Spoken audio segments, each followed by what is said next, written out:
In this segment, we're going to go over distance and the look-back time. The look-back distance is a distance a celestial object's light has traveled before reaching your eyes. In comparison, the look-back time is the time it takes for the light to reach our eyes from that celestial body. Hence, the longer the time, the further back in time we are looking. Let's look at some examples. Let's look at the sun. This picture, or this image, was taken in 2013 on November 4th, and it's an astronomy picture of the day image of the sun. Now, the sunlight takes 8 minutes to reach our skin.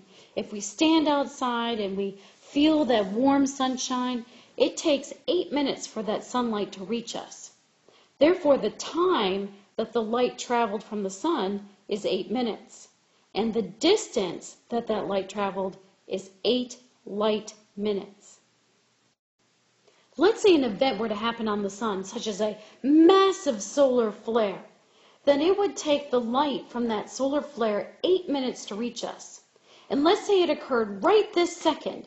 Well, you would have to wait 8 minutes before the event actually hit the earth and we could see it. So you would live in ignorant bliss for 8 minutes until the event finally reached us. So once you finally see the event, it didn't occur that second that you saw it. It occurred 8 minutes ago because the light left the sun 8 minutes ago. So even though you're seeing it now, the event is 8 minutes old. Let's look at another example. Let's look at Proxima Centauri, the image on the right side of your screen. This is another astronomy picture of the day image, and the date is January 18th, 2016. Now, the distance to Proxima Centauri is 4.2 light years. Therefore, the amount of time it takes for the light to reach us here on Earth is 4.2 years. Therefore, if there was some kind of event that occurred on Proxima Centauri, let's say hypothetically that the Proxima Centauri blew up. It wouldn't blow up, but let's say it did blow up. Well, then it would take 4.2 years for that star blowing up, for that light to reach your eyes. And let's say you saw it today. Well, it didn't happen this instant. It happened 4.2 years ago. So you're looking further back in time. You're looking to an event that occurred 4.2 years ago. Who knows what it looks like today?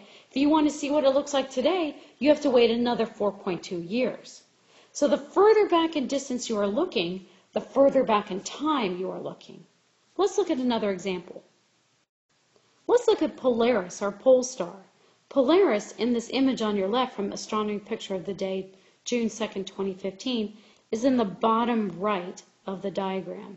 Just for information, this is a comet that's up in the upper left.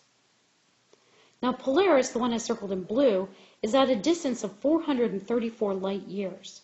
Therefore, the light takes 434 years to reach us. If Polaris were to blow up, then it would take 434 years for that light to reach us so we could see the event that the Polaris blew up. But the event didn't occur today. It happened 434 years ago. To see what Polaris would look like today, we would have to wait 434 years. Let's look at another example. Here's an image of the Andromeda Galaxy. The Andromeda Galaxy is located at a distance of 2.5 mega light years. Capital M is mega, and it means 10 to the 6, or basically million light years. Therefore, it takes the light from the Andromeda Galaxy 2.5 million years to reach us. If an event occurred, such as a supernova, in the Andromeda Galaxy, then that light, if it happened today, we'd have to wait around 2.5 million years to see that supernova event. If we saw a supernova event tonight in the Andromeda Galaxy, it didn't happen tonight. It happened 2.5 million years ago. Let's look at our last example. Let's look at the Virgo cluster. The image on the bottom left is from the astronomy picture of the day, August 4th, 2015, and it gives you the labeled view of the Virgo cluster. There's like 1,000 galaxies in here in this cluster. And remember that the galaxies live together in a cluster. So the distance to this cluster is 58.1 megalight years, or 58.1 million light years. And therefore, the light from these galaxies in this cluster takes 58.1 million years to reach us. Any event that occurred in this cluster would take 58.1 million years for that event light to reach us. If we saw it today, it didn't happen today. It happened 58.1 million years ago. So as you can see, the further we travel back in distance, the further back in time we travel. And so we see events that occurred long time ago. And hence this last part of the definition. The longer the time it takes for the event's light to reach us, the further back in time we are looking.